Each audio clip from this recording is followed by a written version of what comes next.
Well, to the Here we club! go. Welcome to Conscious Guys Get Laid More, Eventually. episode number... 12? Whoa, did we get to 12? It's either 11. It's 11. It's 11. Glad we pay attention. 11. All those people that are listening, let us know. All you got to do is email Andy at productivelearning.com. Let us know what number of podcasts you've listened to. Yeah. How much you love them. That means I'm going to email you. That means I will probably respond. All right. What are we talking about today? Some real cool shit, huh? Yeah, let's talk about your camping. Oh, camping. Over Memorial Day weekend. It was a blast. I've never been to the South. Where did you go? You to the Sequoia National Forest. Sequoia National Forest. And this just south in that area is Lake Isabella. Never been. Pretty lake and cool camping around it. Karen found some BLM land, so we just crashed for the night. Is left Karen on Wednesday night? Is Karen your navigator? Yeah, you could say that. She finds the places. Sometimes, typically, like historically, she would look up stuff, and then at some point we kind of traded roles there, and I've begun finding the places. But then I get freaked out, like I'm gonna get it wrong. I don't know where that comes from at all. Yeah, you don't like do that. You don't do that anywhere else in your life. Nowhere. And so then you gave it to her so she could be wrong? Yeah, for sure.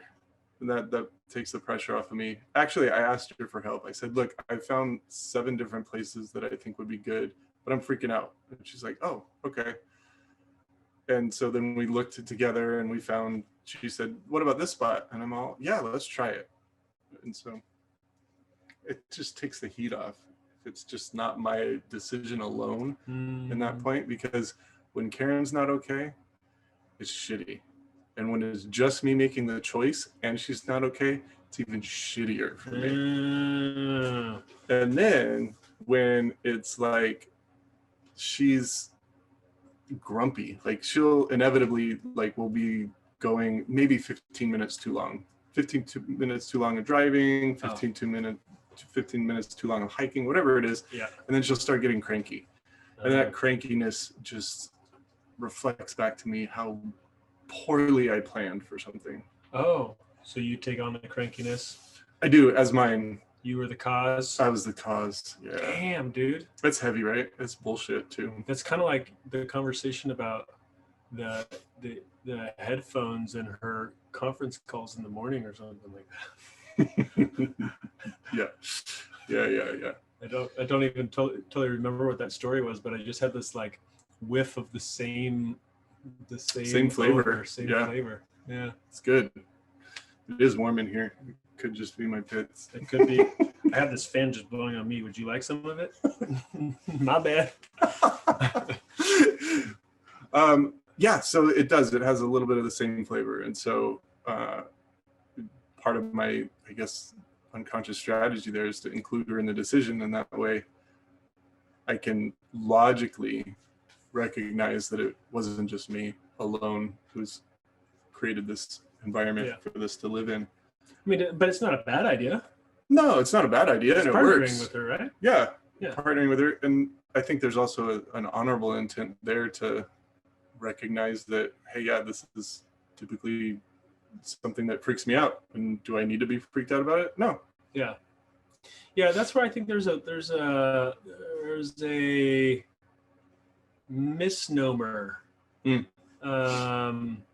when you create a structure around something, like, you know, that you by yourself, if you were to look up that destination where you're going to go camp by yourself, you pick it, you say, Karen, get in the car, we're going here. And then it's 15 minutes too long, and then you feel like a piece of shit, and you struggle to overcome that internal narrative, right? Yeah. And then you create structure of, hey, I'm going to go get her buy-in to make sure that she's on board with. I think sometimes our industry may take it too far to say you shouldn't do that. Like, I've heard people in some of my, and I have to reflect this back on myself as to why they do this, but some people in my conscious leadership circle they've made comments of, oh, well, I'm using, you know, because they came up with an idea of what they could do, and then they wanted to go tell their spouse so that their spouse could say, great job, congratulations. Sure. So that they didn't just do it by themselves. They came up with something by themselves and whatnot. They were going to go come up with something, go tell their spouse, and their spouse was going to say, good job. And their comment about when they came up with the idea themselves was, yeah, but I'm seeking acknowledgement from the outside, so I should be able to do that on my own.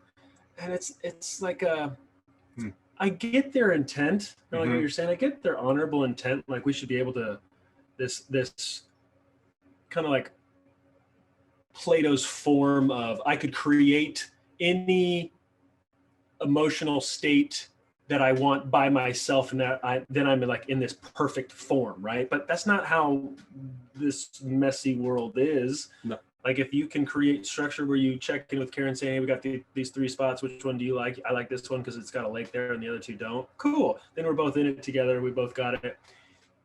She gets to take responsibility for some of it. You get to take responsibility for some of it. You also get to counter your narrative of I'm a piece of shit because I went 15 minutes too far, you know, with, well, no, we both decided this. And as much as you still have to counter your narrative, it's just a help to counter the weight.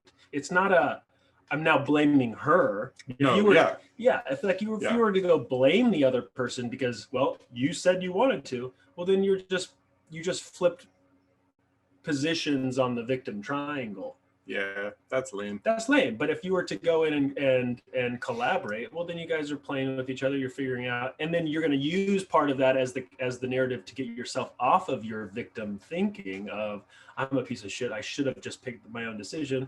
No, we came up with a decision ourselves. We thought it was the best decision at the time with all the information we had. So what's more true, that story or this story? Well, I'll go with this story that has me feel good and still be connected with her and sit in a better state of mind so that we could figure out the rest of our drive to our destination. So it's not that we shouldn't be utilizing other people to help us with being clear-headed or in alignment with our mission or our values, or even staying off the victim triangle.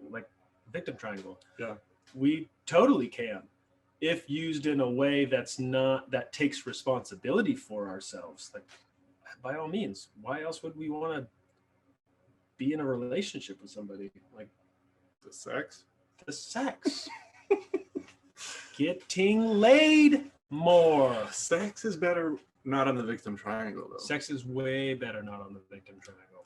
Yeah, so that's cool. Yeah. So we left the Lake Isabella campsite and drove another 2.5 hours to this spot that was really secluded and nice. It was just incredible. We drove through some of the burned area, which was really sad. Yeah. Really amazing though to see that. Was there a lot of like small shrubs starting to grow? Or is it really still just desolate? Still just really desolate. There are spots that were still alive that may have been like in a little creek area next to water, but other areas were just burned all the way to the ground. No needles on the ground, no nothing. It was just toast. That's a bummer. Crazy. When were those fires in that area? That was last year. So they only went through one winter of rain. I'd still be surprised that there wasn't some shrubs, some small pines. I don't know, actually, are you even in pine, or are you at elevation for pine and stuff like that? Yeah, you had it there. Yeah, because some of it's, I bet it's going to start to flourish in the next 20 years or something like that. Because some of those forests are their lifespans are dependent on fire. Yeah.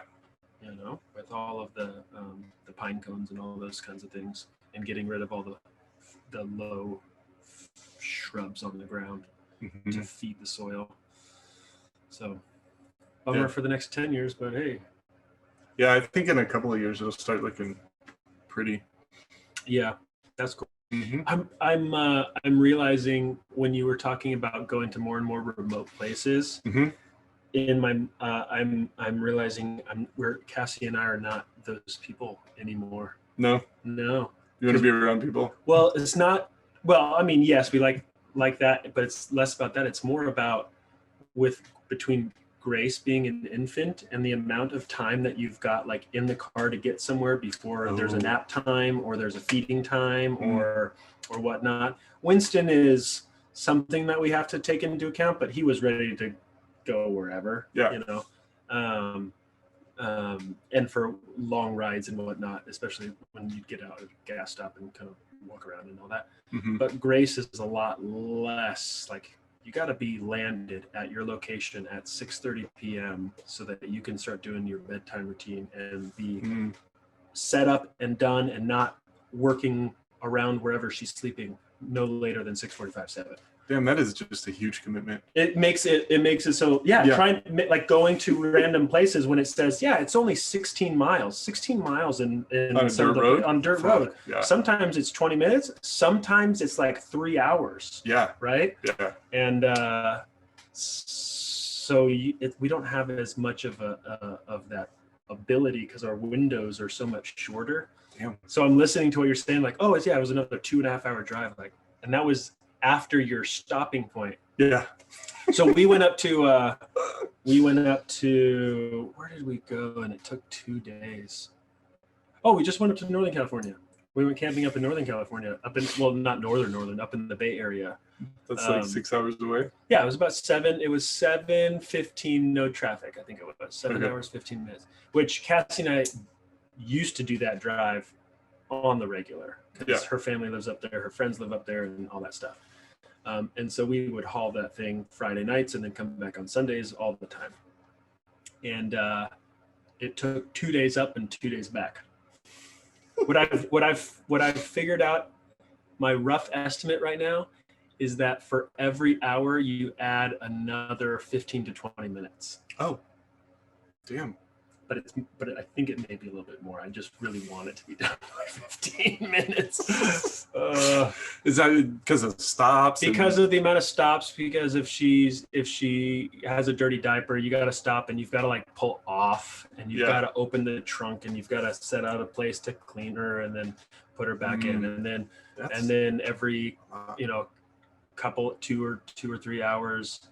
There's a feeding and you can't feed while you're driving. So you're stopping, you're pulling over to the side or typically off because you don't want to be on this freaking highway with 70 mile per hour, big rigs going by. So you're pulling off and then you're feeding, and sometimes feeding is only like 8 minutes. Sometimes it's 30 minutes. It just depends on how chatty, like I have this feeling like Grace is going to be one of those. I feel like she's much more European than American when it comes to her eating habits. Really? Yeah.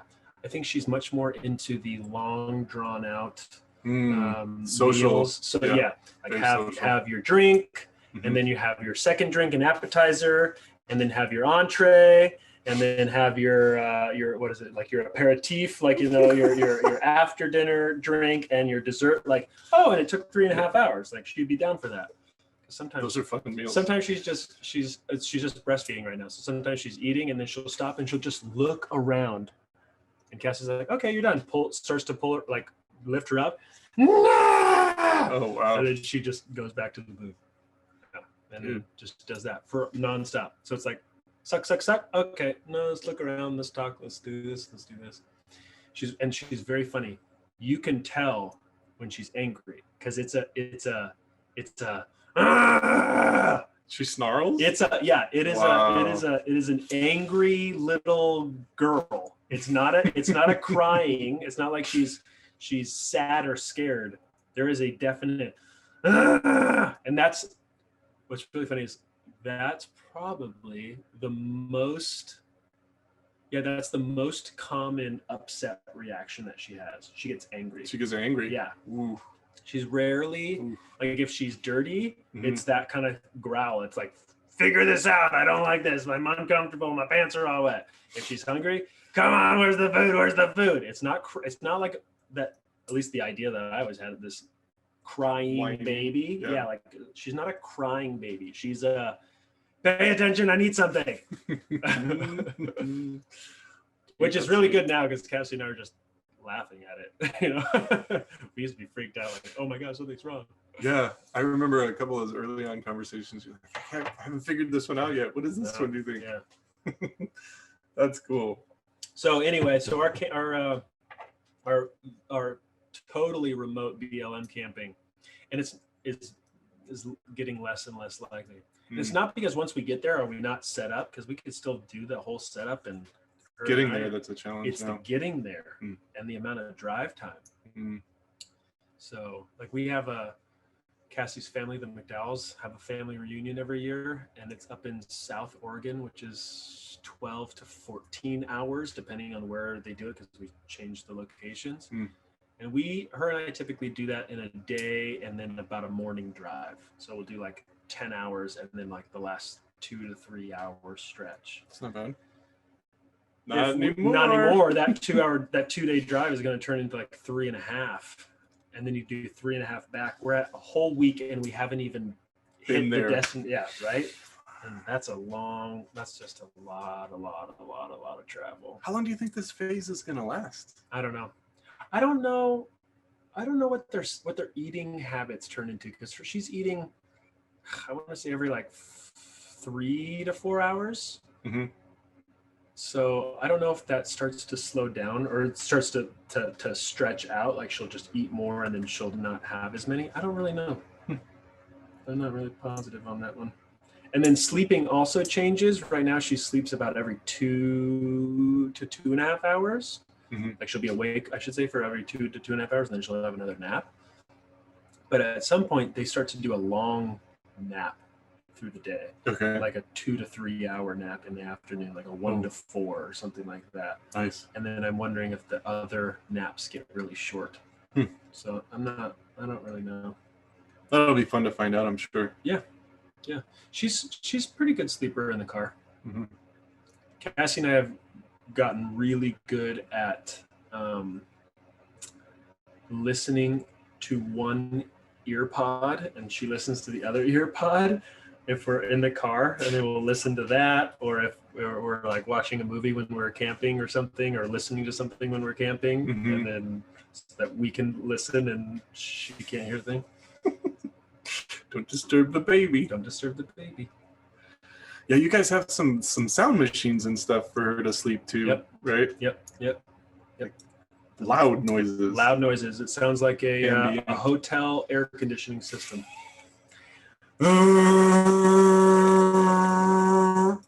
I've gotten used to it. It's totally fine with me because I'm a light sleeper, so it actually drowns out all the things that would typically wake me up. Cassie can't stand it.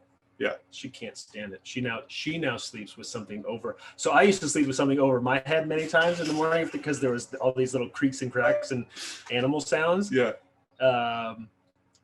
And now it's switched. Cassie sleeps with like a pillow over her head because she can't fucking stand the noise. I would have to get some earplugs or something. That would drive me batty. You don't like sound machines? No. I can't stand the noise. Karen's got tinnitus, and so tinnitus in her ears, so ringing. Yeah. And when there's noise, like background noise, like it was fairly windy, but in the spot we ended up in, the wind didn't get low to the ground, so it was just through the tops of the trees, which it was just like a constant, nice noise. It wasn't too bad, but she said it drowned out her tinnitus, and so that was. So it's good for her. It's good for her to have the noise. So I might get her a sound machine. I liked it.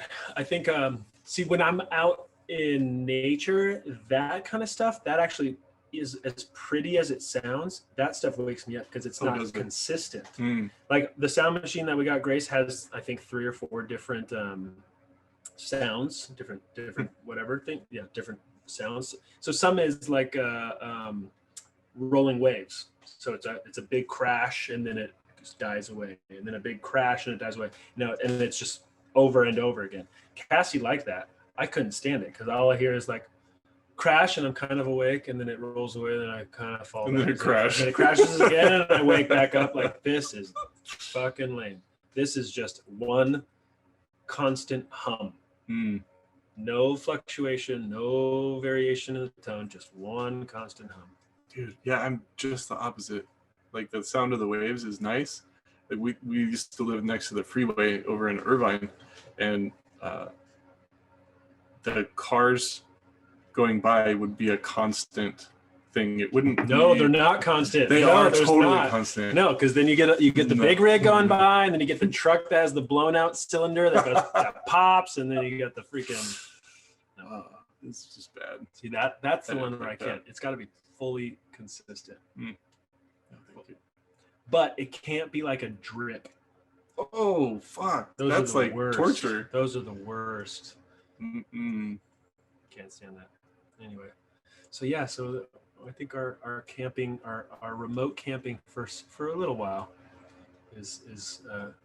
Are you worried about like being someplace and not being able to leave quickly and get to safety at all? I'm not as concerned as I think Cassie is. I Yeah. think Cassie feels more concerned about that. Like when she went up to the women's retreat in April, and she drove up the 395 to the to South Lake Tahoe. She said that multiple times she was on the 395 and she's thinking, "Holy cow! The small little Lone Pine is 15 miles back and the next town is 30 miles ahead. And I don't think any of those have hospitals. Holy shit, what am I going to do?" And me in that situation, I feel like we're totally fine. 15 miles that way, 30 miles that way. Yeah, we're good. Whatever, we're totally good. So I don't feel as concerned about that. I don't know. I don't, and maybe this is my hubris is I don't think I'm going to get myself into trouble or such intense situations that yes, the small safety kit that we have and my wherewithal, Cassie's wherewithal, or whoever we're camping with wherewithal wouldn't be able to bandage us up and drive for a handful of hours to a hospital to be able to get out. Like if it was so horribly bad, I don't know. I've not been in that kind of situation. The worst situation was fucking you flying over the handlebars. That was the scariest, weirdest shit. Jesus Christ, man. Oh, God. You're still weirded out by that. Yeah, because I got a phobia of bones not in the right places, and your bones was not in the right places. For those of you that don't know, Andy and I were mountain biking. How many years ago was this? Oh, was it 2015, 2016? Yeah, so I don't know. 5-6 years ago. I can't remember now. And we were flying down this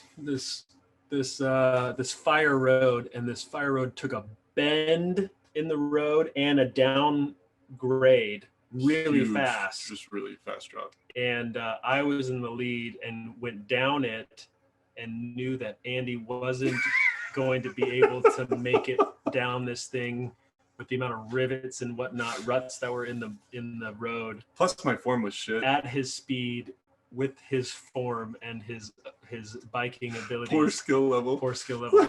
You said it. So I got to the bottom of it, jumped off my bike, looked up at the hillside, like, stop. But at that point, there's nowhere to stop. You turn the bend and you started going down, and you Supermaned over your fucking bars. Yeah, that drop was what, almost 2 stories? I mean, it wasn't a vertical drop, but it was that was a gnarly grade. Yeah, I don't remember that last little bit. It was about 2 stories. Yeah, and you just Superman down that, and you didn't. The unfortunate thing is you didn't tumble. You're just fucking flew and nailed into the ground. Yeah, your shoulder and neck went in opposite directions instead of like barrel rolled into it. Yeah. And then you separated your shoulder, right? Is that what it was? Separated? Yeah, where is it? Not dislocated, separated. Separated. Fuck. Oh man, look at that thing. Look at that thing pop out. See. Wow. You can like force it up like that? Yeah. See, wow. That's how it's not connected right there. The collarbone. See that big bump? That is not connected. Jesus Christ. That's crazy. Yeah. 6 years of rehab. I thought it was dislocated and asked Lindon to pull it back into place. I thought it was dislocated. And I told you I would pull it back into place. That was my stupidity. Yeah, let's just put it back into place so we can get back on the bike. Maybe Cassie's right. We shouldn't be outside of 15 minutes from a hospital, no matter where we are. Because I'll think, hey, let's just pop it back into place and just strain it more. Oh my gosh. And then you rode all the way back to get the lifeguard or whoever to come back and get me. They came back and got me. That was cool, but I didn't give you the keys to the car. So you're just waiting around. Oh yeah, how did that happen? On the truck. Oh yeah. Well, once you got down there. Yeah. I was just sitting there. You were just sitting there. Yeah, that was one of the weirdest experiences. And then we got to the hospital, and because you took me to the Laguna Beach Hospital, which was really nice. I've never been there before. Neither did I. Actually, I was born there. Oh, nice. Yeah, that was the last time I was there. And then they're like taking X-rays, and they're like, "Yeah, it's not dislocated." Oh, fuck. Jeez. Ugh. That was fun though. Like at one point, the pain kicked in. And I think it was after you dropped me off at home, and you and Karen were talking, and I'm like stammer over to the window, and I was like, "Hey, it's starting to hurt." Yeah, I was like, "Okay, I'm getting out of here." I did my job. Fucking lame. Yeah, that's crazy. So anyway, yeah. So I guess I'm still, I have enough arrogance to think that I won't need help. I'm not going to get myself into situations. Though the one situation, and maybe this is also, I don't know, maybe this is just callous of me, is if there is a situation, maybe that's just what where there's a real problem. Maybe that's just the role of fate. I thought about this after, I think we talked about it on a podcast. I know you and I have talked about it. When we were camping down by outside of San Diego by the Mexico border, and Winston found a fat rattlesnake. Oh, really? Fucking super long, freaking thick. I don't know. That thing was probably a little bigger than that. Yeah. Yeah, it was thick, and he was just staring. He was being a pointer, just pointing at it. Yeah, just staring at it. And the rattler was, where like the front of them are not coiled, but the back, like 6 inches or maybe 8 to 10 inches is coiled. Wasn't rattling, but looking at him, they were looking at each other like, are we okay? Cool, bro? Yeah, are we good? What's your move? I'm not gonna move till you move. What's your move? And I had because that was a drive-in, that was up a crazy road. That if he got bit, we were done. Yeah, we were done. We were hours away from a hospital. We also had to pack everything up. We had to pop up, and everything had to get packed. Blah blah blah blah blah blah. So after that, I had this just clarity of thought of, if that happens, that's the end. There's nothing to do. It's like, it's almost okay, everybody, let's calm down and be around Winston while he passes, and let's celebrate the last 40 minutes of his life, or however long. There's a giving up of control of anything at that point. Yeah, that's what I was going through when Shadow found that fucking rattlesnake in Idlewild. The same kind of situation, right? Yeah.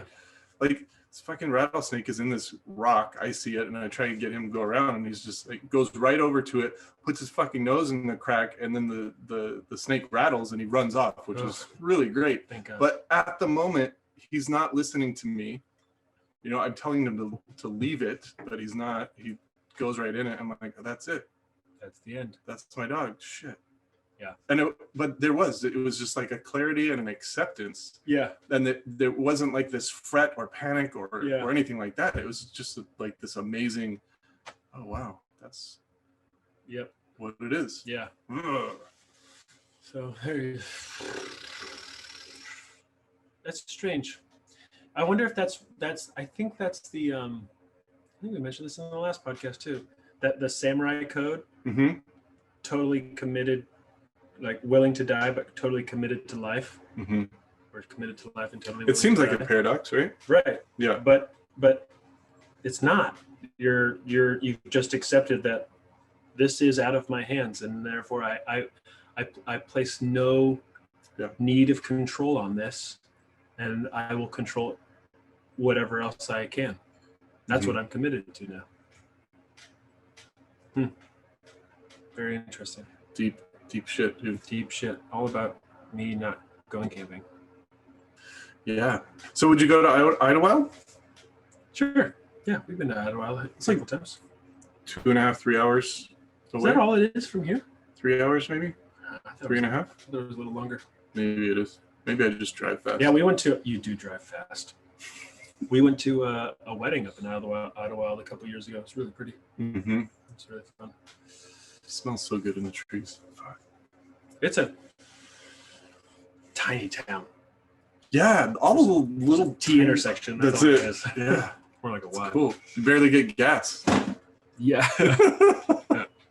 Make it back off the mountain.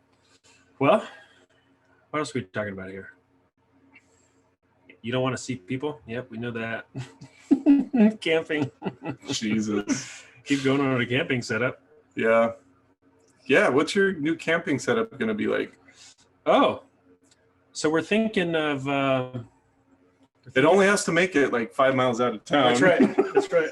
We're thinking of doing getting into the van life. Van life. The van life world. Because of the need is to have 2 separate beds. And most likely that one is above the other, so Grace can be on top and we can just corral her in there while we can still hang out or do whatever, cook and have the dog in and out and whatnot on the bottom floor where everything else is. And then it's also, so there's only so many that have the ability to have 2 separate sleeping spaces. Yeah, a high and a low sleeping space. You have to get one that has a raised roof. So you either got to go to like the Mercedes Sprinter status or the Eurovan that have the pop-up that goes to that like pitched one, you know? And then we also want it to be able to have at least, well, the 2 front seats and then at least 1 seat in the back for Grace, for car seat now, but then eventually not a car seat, but really ideally at least 4, if not 5. The Eurovan has that bench in the back. So you have 5 or however many you put on the bench. And then they also have already the rest of the setup, you know, on some of them, not all of them, on some of them. But like they'll have the sink and the stove and a furnace. Yeah. Like the idea of the sink and the stove and the furnace, clutch. Love that pre-setup. Otherwise, if we get it without that setup, we're gonna have to go get it built out with all of that, and it just is gonna take more time, more money, more effort that I don't want to. Sad day. Yeah. But it would be cool to get the 4-wheel drive and still be able to at some point go get a little bit romping around. Dude, the romping is so much fun. Oh my god, that's so great. So that's what we're thinking. Eurovans. Eurovan. Boom, boom, boom. Yeah, on the way home on Monday, Karen and I were driving back, and there's this woman right at the border where the fire ended. So she's like sitting on top of her Volkswagen bus. Yeah. Badass bus, right? And she's yogging. She's in whatever that pose is. Downward dog? No, not that one. No, just sitting with her legs crossed. And just kind of meditating. In a meditative trance. Yeah, it was kind of cool. It was a little surreal. Kind of neat. Did you ask her what she found? No, she was busy. I didn't want to interrupt because if somebody interrupted me during my meditation, I'd be more grumpier than you normally already am. Fucking people. Yeah. Yeah. So you met her. We were driving past, and she was just sitting on the side of the road. Oh. And your van life thing reminded me of her. Oh, gotcha. Yeah, that'd be cool. Tell me about the Olympics. Oh, I was listening to this podcast, and there was a woman, Susan Stryker, who is a transgender woman and a historian and a professor about transgender issues, and was talking about... She's a professor as well? Yeah. Oh, got it. She was talking about the Olympics and how it's a hot topic now for people to talk about. What if you were a man and then you're an athlete and now you want to perform at an Olympic level as a woman? Like, how fair is that? Because we've got male sports and female sports, and it's divided for fairness and all this kind of stuff. And I'm listening, and Karen's asking me as we're listening to the podcast, and she's saying, as a woman, I was like, I would have loved to have been on this team or that team, and it just wasn't available to me. Now, was it not available to you because the men were so much better, or because there wasn't a co-ed team? She said, well, there weren't co-ed teams. Like, it was male dominated at that time for her. And so I was thinking, like, back in my coaching days, like, there's a guys water polo team, a guys basketball team, a girls basketball team, and then we started a girls water polo team. And at one point, they allowed women or girls to play on the boys team because there wasn't a co-ed team. But then they said no co-ed, but they wouldn't allow, didn't have the funding for a female team. So it's just a little odd. And I was thinking, like, why is it that we have to separate that? Separate men and women? Yeah, why not make everything co-ed? And then just, instead of dividing it by gender, you divide it like they do in boxing. Like, you got a weight, so you're like featherweight, flyweight, heavyweight, super heavyweight, whatever it is. So your mass or your capacity or whatever it is now the determining factor on the bank of, or the bracket you're in. And then you can choose to up bracket or down bracket. And how would you do that on something? That's a really interesting idea, because I mean, competition is a meritocracy. So how the best at that sport. So how do you do it with like a team sport, like a soccer or a basketball? I guess you try out, and you can make that team or not. And maybe there's also rules around, I don't know. I mean, that gets a little tricky, right? Because now you're like, oh, you got to have a certain number of this type of person or fits these things. But I mean, there's, with water polo or even basketball, there's players like some of the championship teams when Michael Jordan was playing. Like, how many other great players were on the Bulls during his reign as the best NBA player or whatever? Short, tall, doesn't matter. That dynamic that you create on the team, you try out and you see how it works, and whether or not you think you can be the best in that with that group of people. Interesting. What would happen if, because I get what you're saying on the idea of just their merit is what, and abilities is what gets them to get on the team or to win, right? What happens if you create the sport of basketball and anyone can apply, and it's just the best team, and it's just dominated by males? 98% of them are males, because that's just how it happens. Yeah.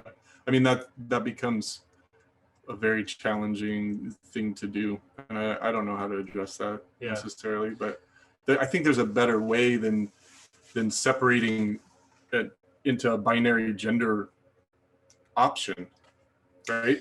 I think gender is now a spectrum, and from male to female and anywhere in between, and then to have sports only limited to that binary availability seems less evolved and less supportive of equality. Yeah, it's a tough one. That's a tough one, because again, if you just go with the idea of performance, I'm going to repeat it, and I apologize, but if you just go with the idea of performance, pound for pound, on much of the athletic stuff, which has got a lot to do with like a physical ability. There's some athletics that are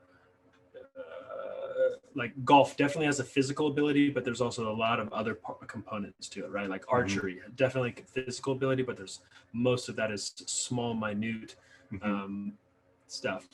But on some of the major sports that we watch, the footballs, the basketballs, that kind of stuff, it is a what's the physical strength is one of the major factors of it. So let's take weightlifting. Like the Olympic record for squat for a male is way different and way more weight than for the woman, right? Right. And then one of the arguments was, let's say that a male weightlifter wanted to go in and then compete as a woman. Right. And so now it's just stigmatized as this man who's been an Olympian weightlifter and would just dominate and crush the women. But the fact is, there's so many, the actual science that Susan was talking about is that because of the hormones, because of the what else is going on in the body when they're doing this transition, there's so many different factors that's not what will actually happen. That the man turning into a woman will not be able to dominate the same way.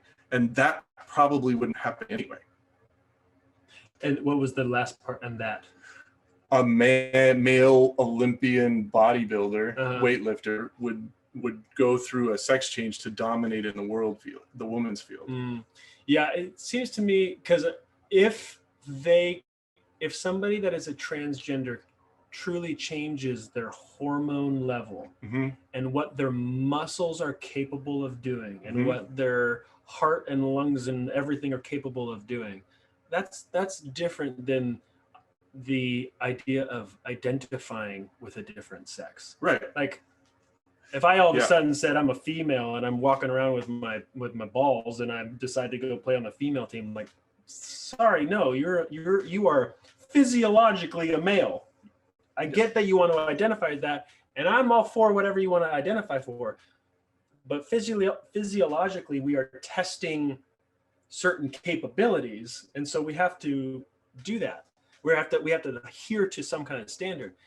If through a sex change you can physiologically change something, and this is where I guess I feel like they would have to go, is you'd have to quantify at what point do you physiologically move to become a different sex or move to a different thing, because just like you're saying, the amount of the changes in the hormones, it's like pound for pound, men are different than women. Like, just if you look at their physiology. And so it's not apples to apples. It is not, but they're not looking to make it equal. They're just trying to make it apples are going to compare with apples and oranges are going to compare with oranges. And it's not that apples are better than oranges because apples are crispy and oranges are sweet or something like that, you know?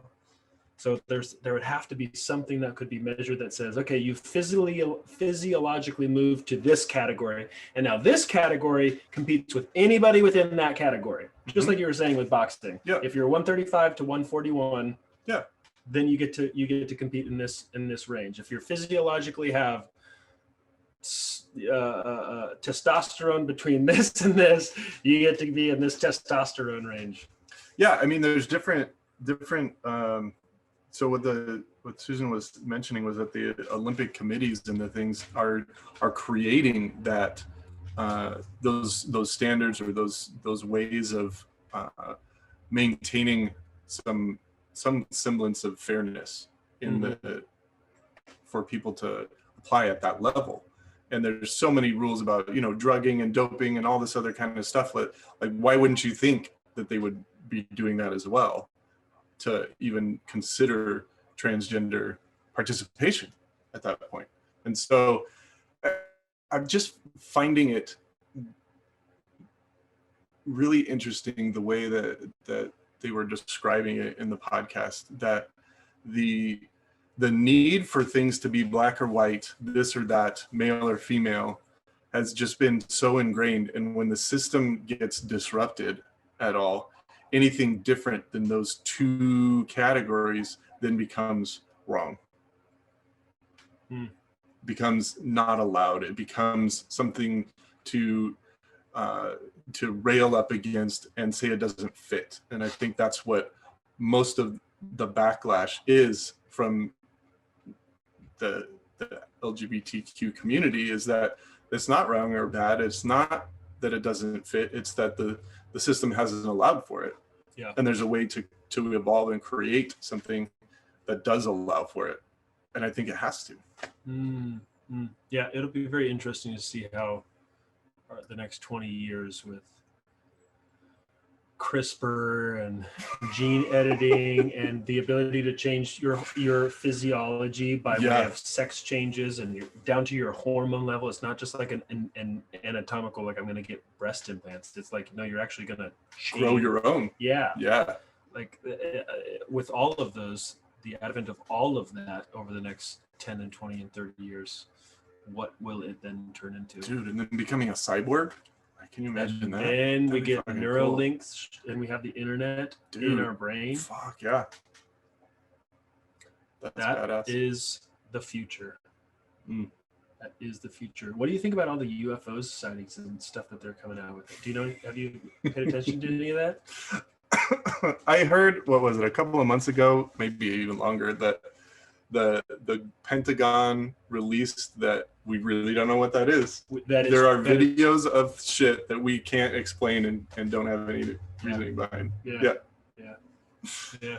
And how more and more of it is popping up and coming to the surface. Do you think there's aliens? Oh, fuck yeah. Do you think there's aliens among us? Oh, potentially. Well, of course, potentially. That doesn't tell me anything. Do you think there are? Tell me now. I'm being binary, and I want you to fucking say yes. Say yes or no. No. Do you think there's Do you think there's intelligent life from other places than our galaxy, or at least just Earth? Maybe not even our galaxy, just outside of Earth, that are here among us. Here among us. I kind of think Elon Musk might be. Many people do. Yeah. He thinks he may be. He might be. He thinks that this is more probable that we are living in a virtual world right now and we don't even know it. The aliens have concocted a virtual world, or us in the future as a zoo, like a human zoo. Like the concept of the Matrix. Oh, like we may be batteries. Cops. We may be just we may be. I don't remember how his argument went, but he said the probability of that is more than the probability that we are just as evolved as we have historically always thought we are. I don't know how he showed his probability on that, but that was what he believed. Maths, all about the maths, dude. That would be wicked, crazy, and fucked up. What if Neo just popped up? Yeah, offered the blue or red pill. Keanu just said, "Whoa." Jesus. We should get that guy on the podcast. Keanu? Yeah. He looks like a pretty down kind of guy. He seems pretty legit. I think he truly is a lethal weapon. Yeah. He does a lot of his own stunts. Yeah. Learns a lot of stuff. Yeah. Where was it? I saw it. What was it? Some stupid thing about 10 actors that you wouldn't think were black belts or something. Oh, he's a black belt? I don't know if he's a black belt, but he's at least really close. He's really up there. Oh, fucking incredible. Brown belt. I saw him interviewed. He was asked by, what's his name? The Late Show? Conan? No, before Conan. Jimmy Fallon? No, before Jimmy Fallon. He's an old guy. He's Carson? got a really big white beard now. Leno? No, the other one. David Letterman. David Letterman? Yes, all of them. He was interviewed by David Letterman, I think, and David Letterman asked, what do you think happens to people when they die? And he says, well, I think that everybody they left behind really misses them. Really wise, really sweet, really like, if that's way to get out of that answer, though. Fucking great guy. That's just a fucking great thing. What if he doesn't know? He doesn't care. Just misses like people that. But he didn't say that. He didn't own his position. You don't think so? No. You don't think that's a legit answer? Oh, I think it's a legit answer, but it's still vague. What's wrong with vague? So that he's leaving people up for interpretation. About what? About what he thinks happens after death. Well, that does happen after death. Yeah. People miss you. Yeah. So he didn't state anything, essentially, is what he did. It's just like the Pentagon. Those are truly unidentified objects in the sky. It could be our instruments are wrong. It could be a fucking fly in front of the camera that just moves really fast. It could be a Russian missile that we just don't want to own. So we just like hypothesize and postulate. Yeah, but we essentially just said we don't know. So they just said nothing, is what they said. Oh, okay. Yeah, that's what they said. Kind of like us? It's exactly. That's all this is. Yeah. It's kind of like saying, how you doing? Good. That doesn't mean anything. Doesn't mean anything. Just responding to fill up the void of space. So how are you? Good. Fucking shit. All right. Well, should we end on that? That's fantastic. That was good. I don't have anything to talk about when James. I don't know what I was. You don't want to admit you cried at James' baseball Oh game? no, I definitely can admit that. Soccer game. He scored a goal. Yeah, so I was at my nephew's. Instant tears. I was at my nephew's soccer game, which I've been to a good handful of his soccer games. Yeah, but they just got but good. not since Grace has been born. Oh, I've not been since Grace has been born. So it's her fault. So, yeah, oh yeah, she definitely has pulled a lot out of me. So we were at the soccer game. This was maybe 2 weekends ago, and the game's going on. He's 11 years old, so they can connect a pass or two. It's still it's very amateur. It's 11-year-olds, right? And it's an ASO league. It's not like these guys are club soccer. Yeah, that's a different team. And he got past the ball. He switched it from one foot to the other, shot, missed it. And I was just watching. I was like, oh, that's kind of cool. Whatever. That's fine. And the game keeps going on. And again, he gets past the ball. He switched it over to his left foot, shot off and he's right-footed, shot off his left foot, scored the goal. And I just burst into tears. So fucking proud of that little guy. Wow. And I drove out there with my parents, and I wasn't sitting next to them. I was sitting on the far corner because I had Winston. You're not allowed to bring dogs near the soccer field. Amazing. So I'm sitting by myself, essentially crying with my dog at my feet. and I drove out there with my parents. So when we got back in the car, and I said, so whenever we went to, or whenever you two came to any of my athletic things, I was in baseball and soccer and basketball and cross country and volleyball, and I scored a goal or whatever it was, did you guys cry? And they just started laughing because I definitely did. So yeah, it was wild, the amount of pride that I had. And I think what I got was this kind of like projection on of what it will be like watching Grace play sports and then accomplish something that she was working on and then nailed it, right? Getting a pass, crossing it from left or right to left, and then scoring the goal. Like, that's an accomplishment. Like, I get super stoked when she grabs the choopy out of my hand and then sticks it directly into her mouth and then pulls it out and then sticks it back in. Like, hell yeah. That is awesome motor skills. Motor skills. Totally. So yeah, I've got I keep saying this to Cassie, I'm going to be so dehydrated for the rest of my life with the amount of tears that I shed over this girl with joy and happiness. Such is my life. That's why I just keep drinking my water during my podcast. That's really neat, dude. So, there you go. That's fun. All right, folks, let's get out of here. All right. You're going to have to end it. Oh, I got to end it. Yep. Well, I hope you guys get laid lots more. Enjoy. Bye-bye. Whoa, where's the fucking screen?